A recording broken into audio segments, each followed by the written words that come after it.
గొర్రె గొర్రె గొర్రె అంటూ ఉంటారు. కరెక్టే, మనం సాధారణంగా గొర్రె అనుకుంటే కొంచెం బాధగా ఉంటుందేమో, బికాజ్ ఎందుకంటే ఆ నామాన్ని వాళ్ళు అలా చేసేసారు. కానీ గొర్రె అంటే అర్థం ఏంటి? నీకు ఒక గొర్రెల కాపరి ఉన్నాడు. If you are a sheep, it's a sign that you have a shepherd. Hallelujah. So the sheep is in the control, total control of the shepherd. So now it is not about the sheep, it is about the shepherd who shepherds the sheep. Hallelujah. అంటే next time నువ్వు గొర్రె అన్నప్పుడు ఎవరిని refer చేయాలా? Jesus Christ who is the shepherd. Okay, ఒకవేళ నువ్వు light తీసుకోవడానికి లేదు అసలు, ఎందుకంటే మనం కౌంటర్ వేయడానికి అందరికీ తెలిసిన అధ్యాయం ఉంది.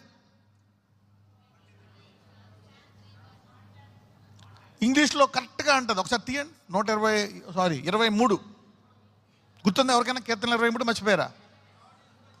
Right, let us see. ఇంగ్లీష్లో చూద్దాం.